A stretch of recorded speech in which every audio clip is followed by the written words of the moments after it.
Bonjour, je suis Anne Boucher, DRH de Direction Technique Industrielle Nationale chez SNCF Réseau.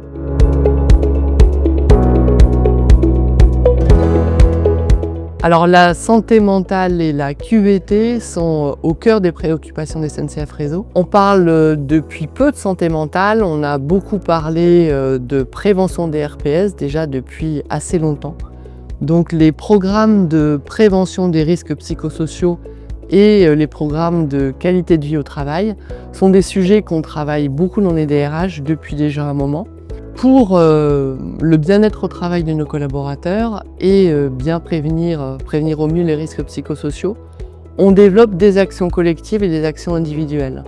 On a aussi des formations qu'on consacre à la détection des signaux faibles, par exemple, pour les managers, et puis aussi pour les personnes qui sont intéressées par ce sujet, parce qu'on peut tous prendre soin de ses collègues.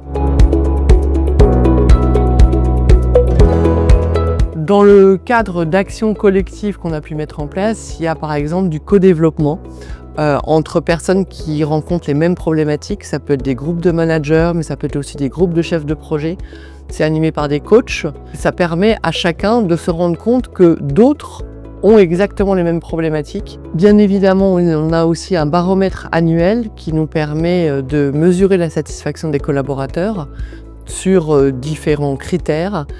Ces baromètres sont analysés au niveau de chaque équipe par le manager avec ses collaborateurs et ensemble, ils déterminent les points sur lesquels ils ont envie de progresser l'année suivante. Alors pourquoi on travaille avec Caddie Social? C'est né d'une préoccupation qui vient d'une formule que tout le monde connaît.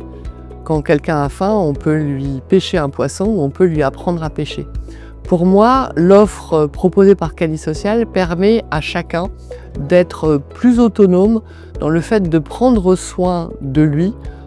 C'est une démarche pour mieux se connaître, donc une démarche de développement personnel et une démarche que je qualifierais d'adulte pour prendre soin de soi.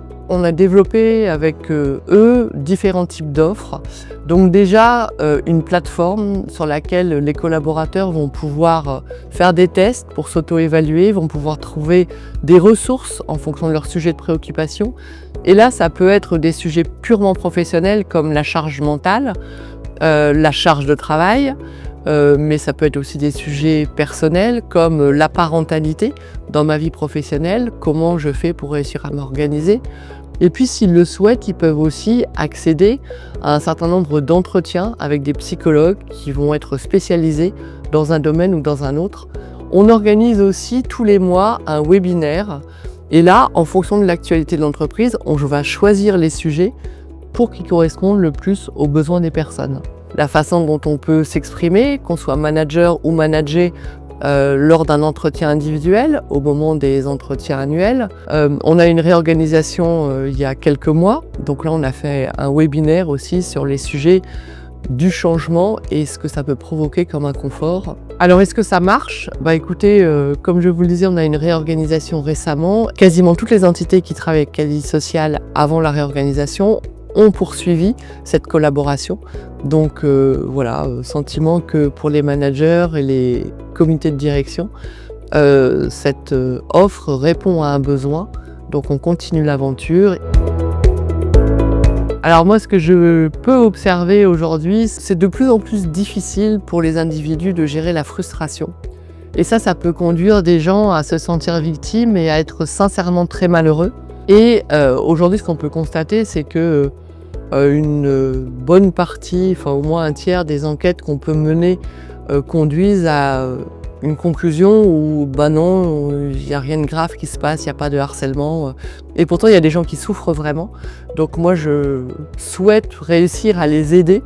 Là aussi, c'est un sujet de santé mentale qui préoccupe l'entreprise.